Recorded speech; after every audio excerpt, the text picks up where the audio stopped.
Bueno, muchísimas gracias, que estamos tratando de hacer el enlace con mi querido Ricardo Medina. A ver si nos estás escuchando, mi Richard. No pudimos enlazarte, vamos a intentar en un momento más. Vamos rápidamente a revisar los temas internacionales. Hoy es el Día Internacional de la Enfermería.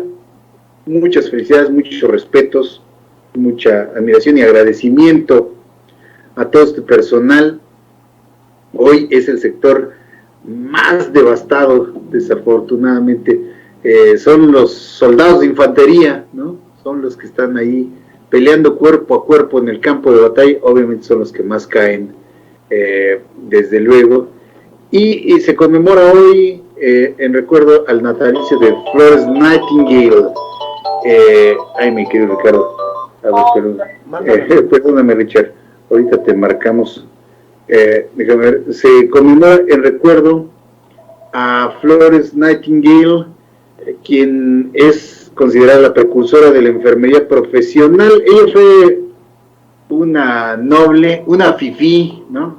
que pues dedicó su vida a atender a sus semejantes. Le gustaba, tenía esa vocación, a pesar de que pues era un oficio reservado a personas, obviamente, pues de una clase social más baja. Ella decidió dedicarse a ello, pero además profesionalizar y compartir esos conocimientos a otras enfermeras. De ahí comenzó la preparación profesional de este oficio. A ella se le atribuye y por eso hoy esta fecha. Pero mire, vamos a saber más de este personaje por el que hoy se recuerda, se reconoce y se conmemora a este noble oficio. Eulus informa.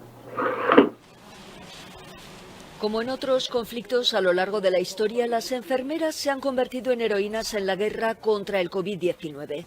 Este 12 de mayo es el Día Internacional de las Enfermeras, fecha que conmemora el cumpleaños de Florence Nightingale, pionera de la enfermería profesional. Se hizo un nombre en la guerra de Crimea mejorando la higiene al tratar a los soldados. A partir de entonces la llamaron la Dama de la Lámpara, por las rondas nocturnas que hacía para atender a sus pacientes. Sus ideas sobre la compasión, una mejor atención médica, cómo se preocupaba por los soldados y sus familias, realmente marcó la diferencia. Este museo en Londres muestra su uniforme del siglo XIX y otros artefactos. Nightingale usó su experiencia en Crimea para mejorar las condiciones en el Reino Unido. Las bases son iguales hoy que hace 200 años, y es que debes lavarte las manos y asegurarte de que el entorno en el que trabajas está muy limpio y ordenado. Y lo que es más importante, el espacio entre pacientes y la necesidad de ventilación dentro de esas áreas clínicas es fundamental. El nombre de Nightingale sigue vivo en numerosos hospitales, no solo del Reino Unido, sino de todo el globo.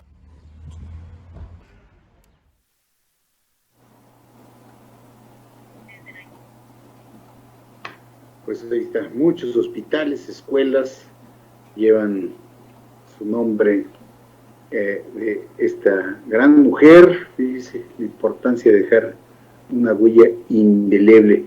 Bueno, hay muchas dudas y muchas críticas al plan de reactivación del primer ministro británico Boris Johnson, mucha confusión incluso hacia cómo se van a dar y en qué etapas luego del mensaje que transmitió este pasado fin de semana. Muchas dudas, sobre todo porque pues Gran Bretaña se encuentra todavía en una de las fases más críticas. Es algo como lo que está ocurriendo en Rusia, a pesar de que están en la parte todavía en el pico de la epidemia a nivel local, ya están reactivando muchos de los sectores, lo que está generando algunas dudas. Nos informa.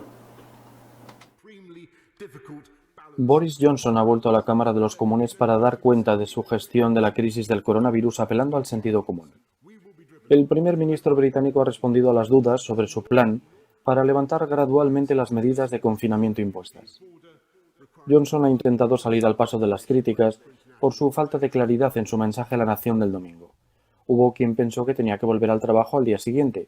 Sin embargo, será este miércoles cuando las personas que no puedan teletrabajar deban reincorporarse a su puesto. Además, se podrá salir de casa y ver a un amigo familiar una vez al día. Una cuarentena está prevista para quienes lleguen del extranjero, excepto de Francia.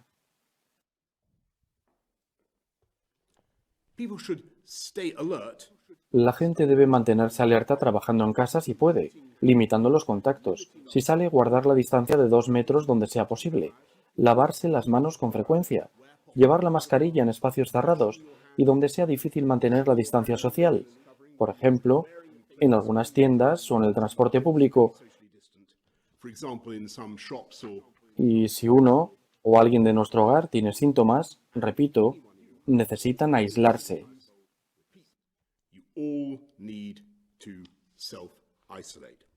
Johnson ha dicho que el Reino Unido ha realizado más de 1.900.000 test de coronavirus, con 223.000 positivos. La cifra de fallecidos supera las 32.100 personas.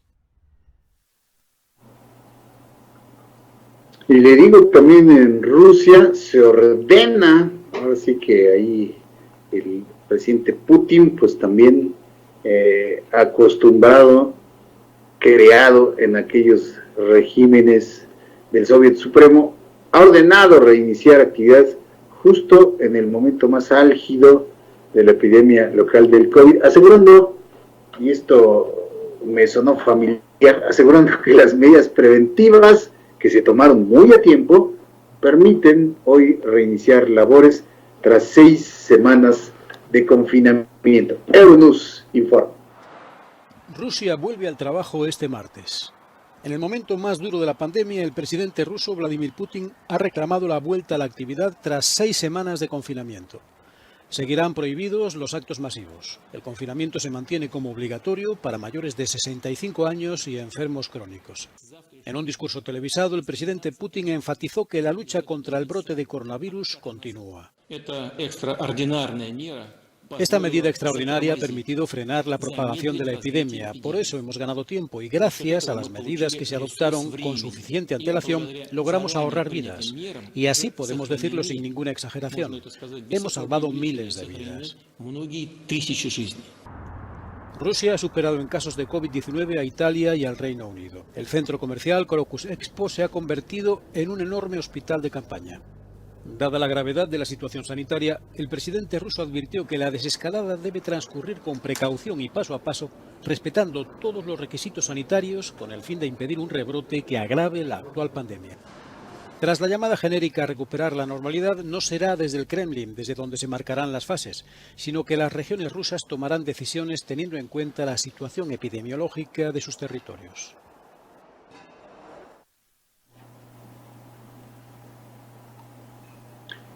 Y bueno, le digo, las consecuencias funestas en el plano económico pues están a la vista. La segunda mayor aerolínea de América del Sur, Avianca, se acoge a la ley de bancarrota de los Estados Unidos. Podría ser esta la primera aerolínea importante en ser víctima de esta pandemia. Ya le hemos hablado de otras de bajo costo, allá en Londres, otras que están en peligro de quebrar y de enfrentar esta situación de desaparecer, ya que el sector aéreo es uno de los más golpeados, bueno, que todos, ¿no? Pero el sector aéreo sin duda, pues no saldrá incólume de esta pandemia. Euronews informa. Quiebra Avianca. La aerolínea colombiana Avianca se ha acogido a la ley de bancarrota de Estados Unidos. En un comunicado, la compañía asegura que va a iniciar un proceso de reorganización, por lo que definió como la velocidad y el dramático escalamiento del impacto de la crisis del COVID-19. La segunda mayor aerolínea de América del Sur tiene sus aviones en tierra desde marzo. Se enfrentaba a una fecha límite de pago de bonos y no había tenido éxito en solicitar ayuda del gobierno colombiano. Si no sale de los procedimientos de quiebra, Avianca se convertiría en la primera aerolínea importante en fracasar como resultado de la pandemia. Avianca Holdings, junto a algunas empresas subsidiarias y afiliadas, ha presentado la demanda de bancarrota en el Tribunal del Distrito. Hola, ¿cómo estás? están? Soy Laura Villafuerte y los invito a que me acompañen todos los jueves en Disyuntiva TV para que les cuente las aventuras de esta chilanga en India. Así podré compartirles tradiciones, festivales, comida, historia y muchísimo más. Los jueves, Disyuntiva TV, y también disfruten de mi blog en www.disyuntiva.com. Los espero.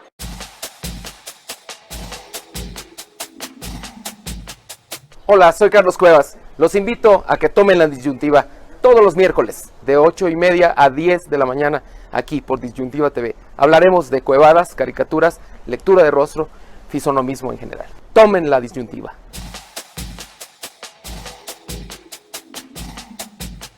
Hola, soy el Dr. Héctor Frisby. Yo los saludo desde Estados Unidos todos los jueves en la mañana por Disyuntiva TV. Hablamos de temas de salud, de lo que a ustedes les interesa. Díganos de qué quiere que hablemos y nosotros vamos a tratar todos los temas que a ustedes les interesen. Muchas gracias.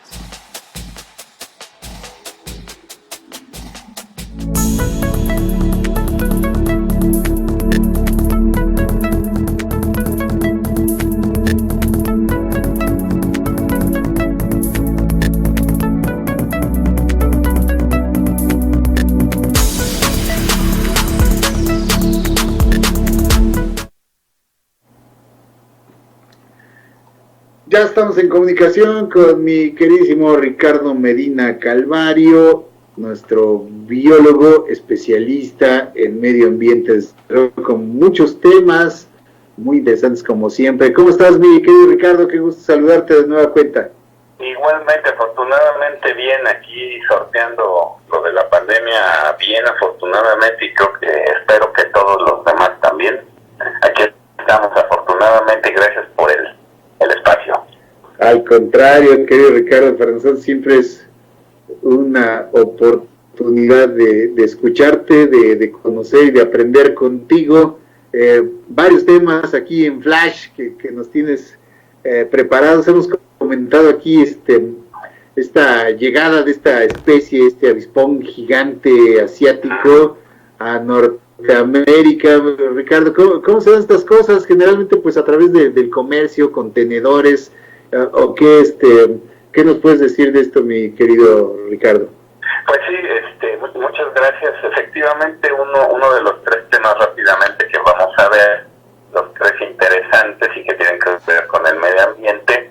Y el primero, yo escuchaba la semana pasada que tocaste el tema, que mucho no se ha hablado, de esta pues plaga que está llegando, de otra plaga más de ¿cómo se llama?, de Asia, que es la llegada a Norteamérica, principalmente a Estados Unidos y Canadá, del avispón asiático gigante.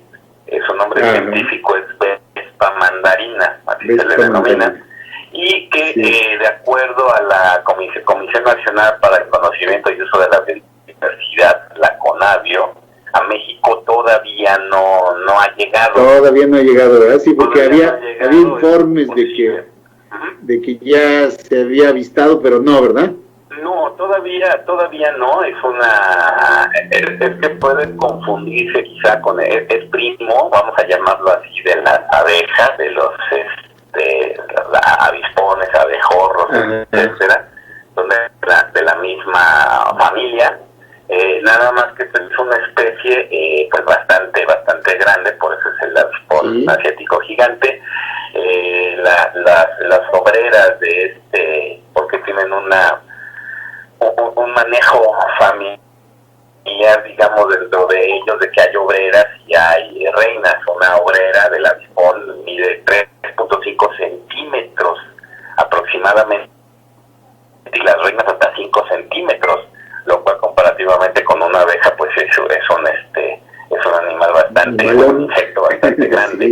Y en México todavía no se ha reportado totalmente. La CONABIO, que está a cargo de esto, la misma Semarnat, la Secretaría de Medio Ambiente y Recursos Naturales, no la ha reportado, pero en Estados Unidos y en Canadá sí está ya muy diseminada. Y igual que otras plagas como las ratas hace varios siglos, pues este avispón ha llegado a través, se cree, porque todavía no hay un seguimiento total, que llegó efectivamente a través mercancía, de barcos contenedores, quizá algunos turísticos, por supuesto, que hayan llegado al continente americano, principalmente, repito, Estados Unidos y Canadá. La problemática con esta especie es que, ya lo hemos platicado en otros programas, que las abejas, que son uno de los principales polinizadores de semillas a nivel mundial, pues son parte de la dieta de los avispones, las matan y esto trae al traste de por sí ya las bajas colonias de abejas, pues todavía más. Entonces es una situación que puede traer bastantes problemas a la agricultura, por supuesto.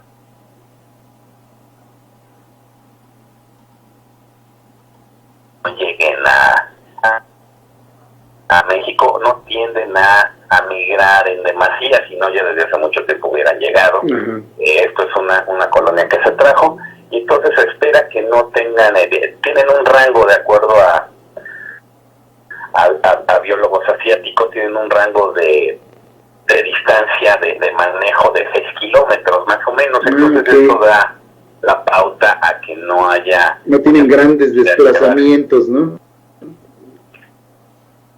Sí, no son grandes migrantes, no hay migraciones importantes, entonces esperemos que no llegue a México, o en la cantidad que pudiera representar algún peligro para las colonias de por sí mermadas colonias de abejas que hay en nuestro país. Entonces, hasta la fecha, hasta la semana pasada, el jueves para ser exactos, la CONAVIO sacó esta información de que no han llegado a México todavía.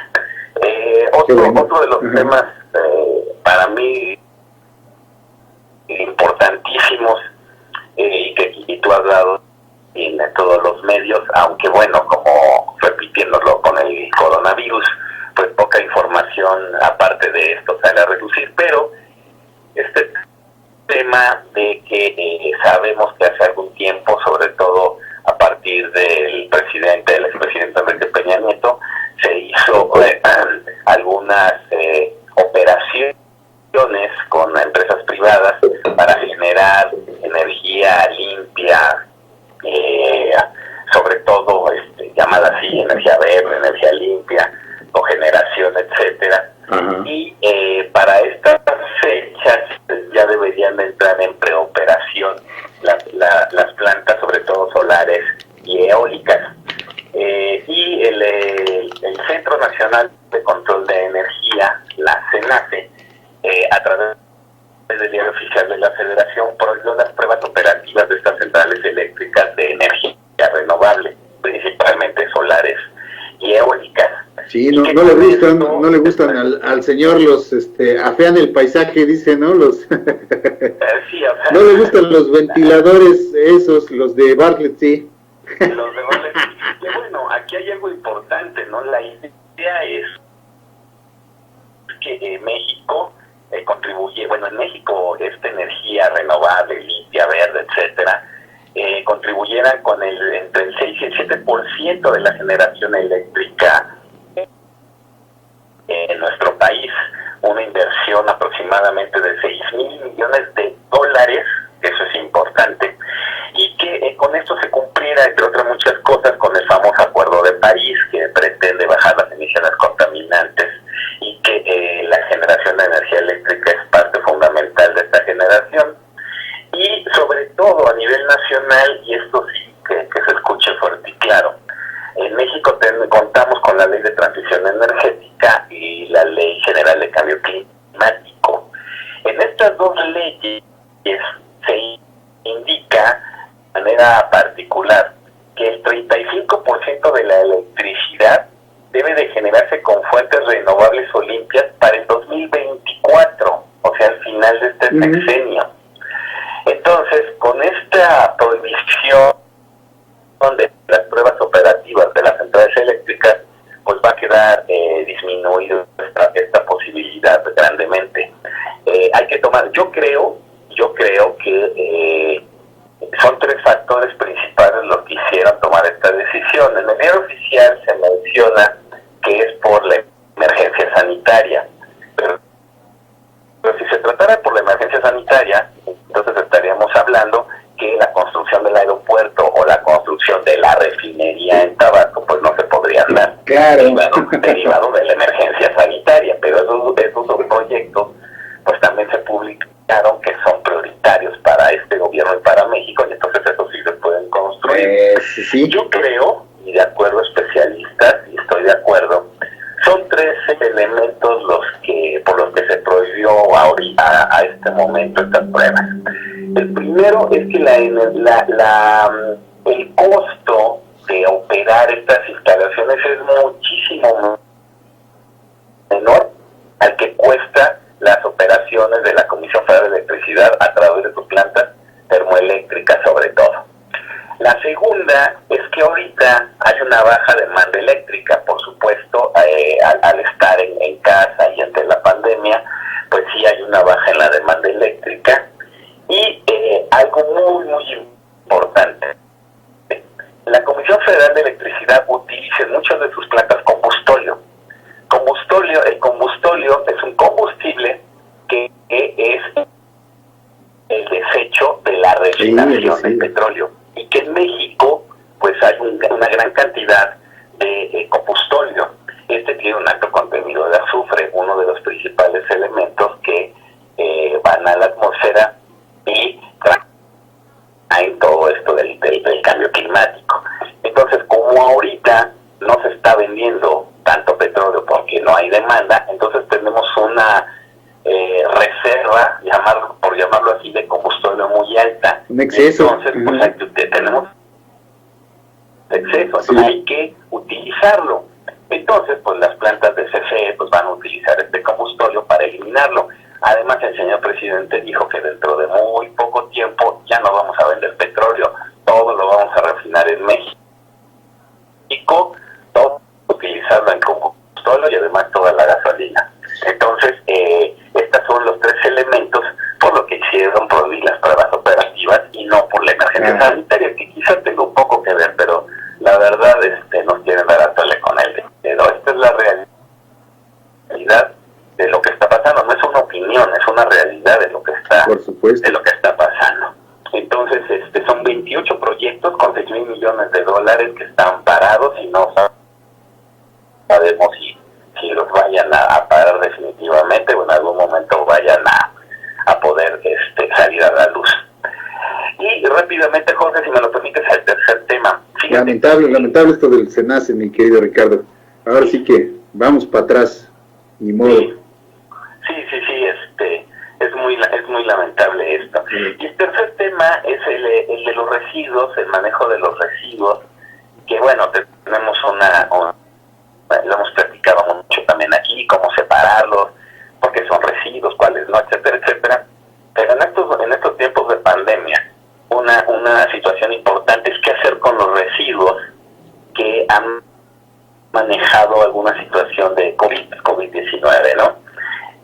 Y aquí estuve buscando notas, y sobre todo en España es donde se creó una cultura aquí inmediata del manejo de los residuos, y que en México se está aplicando porque aquí no ha salido a la luz alguna situación para manejar efectivamente los residuos. En los hospitales, en los centros de salud, por supuesto, hay protocolos para manejarlos, pero ¿qué hacer en la casa? Ajá. En la casa de toda la población en México. Y bueno, aquí encontré lo siguiente, lo cual me parece correcto, ¿no? Una es sobre todo en las casas donde hay alguna persona enferma de COVID-19. Y en este caso es muy importante que los residuos, principalmente guantes, mascarillas, batas, la misma ropa de los enfermos, lamentablemente, esta cuando se deseche, se separe, por supuesto, de las ya separadas bolsas de residuos orgánicos e inorgánicos en una bolsa separada, y que se maneje como residuos biológicos infecciosos. Esto en el confinamiento. Y algo muy importante que sería muy bueno hacer es señalarlos a estos, que son residuos de personas enfermas por COVID-19, para que las personas que lo recojan, y si fuera posible llevarlo a un centro de salud donde se pudiera depositar estos residuos, sería mucho mejor. Si se entregan al carro de la basura, la persona que recoge esta en las diversas colonias, pues sí sería muy importante señalarlo. No se está haciendo, y lo cual sería muy bueno. En el caso de las personas que en las familias, en las casas donde afortunadamente no hay ningún enfermo, bueno, aún así las mascarillas, los guantes que se están utilizando, los cubrebocas, también fueran separados en una bolsa, aparte de las dos que ya tenemos, y también está cerrada. Normalmente no se tiende a cerrar mucho las bolsas de basura normal, vamos a llamarle hoy en día, ¿sí?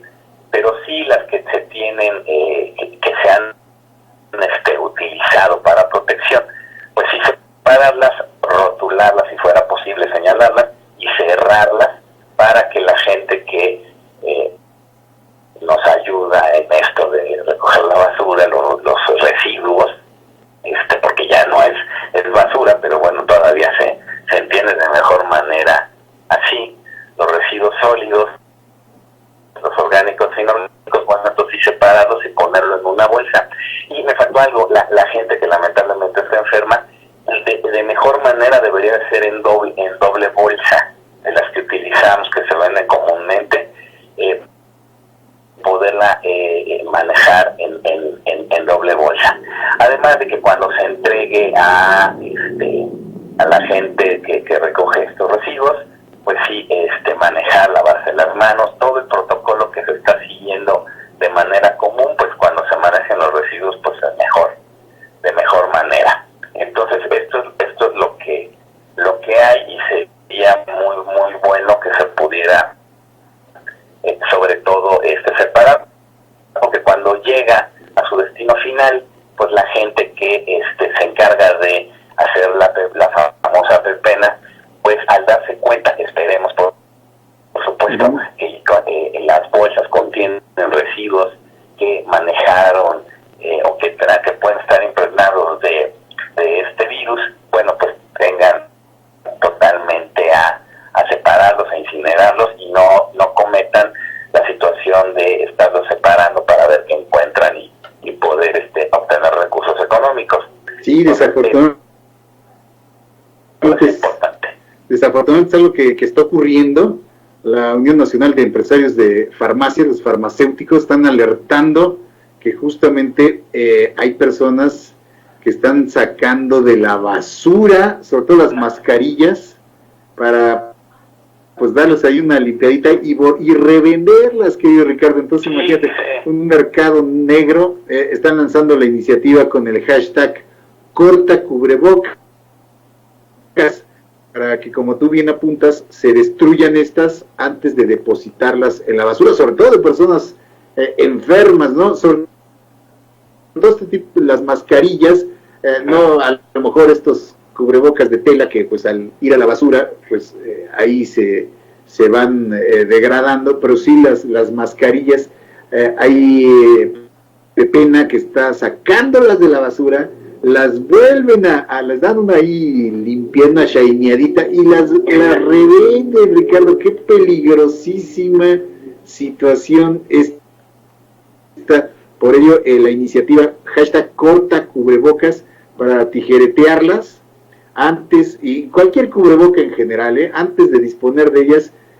Sí, la recomendación es, como tú bien dices, destruirla, para que evitar la tentación justamente de que haya gente sin escrúpulos que pues realice esta reventa de estos desechos. En los hospitales, en las clínicas, ya se les da un manejo ya específico, pero todos los que estamos usando a nivel calle y que van al depósito normal, me da mucha pena y mucho coraje incluso verlos tirados en la calle, ¿no? O sea, dice uno, bueno, ahora viene este tipo de contaminación por este exceso de estos materiales, que simple y sencillamente hay gente que está dejando tirados en la calle como cualquier o que bien dejan en bolsas de basura, y que luego llega la fauna, los perros callejeros escarban la basura, sacan estos materiales, y llega alguien, le da una sacudida y te la vende otra. Ay, híjale, qué terrible situación, Ricardo, qué excelente tema, qué bueno que tocas esta situación, porque es peligrosísima para la situación que estamos viviendo. Sí, no, por supuesto, ahorita está pasando un video en todas las redes sociales, seguramente ya lo vieron la mayoría de las personas, el que en el mar, en una isla alejada, una persona recoge varias mascarillas y pregunta que si merecemos una segunda oportunidad. Yo también me lo pregunto, y sí, por desconocimiento, y en algunos casos con alevosía y ventaja, pues sí se está mercando con esto, lo cual es muy desagradable, por decirlo menos. Entonces lo que hay que hacer es que todos hay que participar en esta situación para protegernos, que esto baje la famosa curva lo más rápido posible, aunque el gobierno dice que ya bajó con sus explicaciones de que si ya estaba, se pensaba que íbamos a estar más arriba, y como no llegamos más arriba, entonces significa que ya vamos para abajo, y entonces ya se aplanó. Lo importante es que entendamos, y ya lo hemos dicho y lo dice la gente que sabe, que el coronavirus llegó para quedarse hasta que haya una vacuna, que puede ser finales de este año, quizá el que entra. Hasta entonces, bueno, el coronavirus va a estar aquí y hay que estarse cuidando. El que regresemos a las actividades no va a ser como lo conocíamos hasta hace 2 meses, sino va a ser poco a poco y finalmente cuidándose. Entonces vamos a seguir utilizando mascarillas, cubrebocas, guantes, etcétera, etcétera, sí, etcétera. Entonces hay que destruirlos, hay que separarlos si no se puede, rotularlos y dejarle a la parte del gobierno el manejo de los mismos. Qué triste, pues sí, ahora a contaminar con cubrebocas de todo tipo. Así es, hasta en los mares. Bueno, pues esos son lo que está pasando en el medio ambiente, y bueno, pues hay que seguir adelante. Así es, querido Ricardo, pues muchísimas gracias por tocar todos estos temas tan importantes para todos nosotros del conocimiento. Acuérdense, hay que destruir el cubrebocas antes de disponer correctamente de él y tener un manejo muy adecuado de todos estos desechos. Gracias, como siempre, querido Ricardo, te mandamos un abrazo. Igualmente a usted, a todos los que nos escuchan. Igualmente para ti, Ricardo, nos escuchamos la próxima semana con más temas de interés. Por favor. Un abrazo, querido Ricardo. Igualmente, gracias. Vamos a un corte, continuamos. Disyuntiva presentó.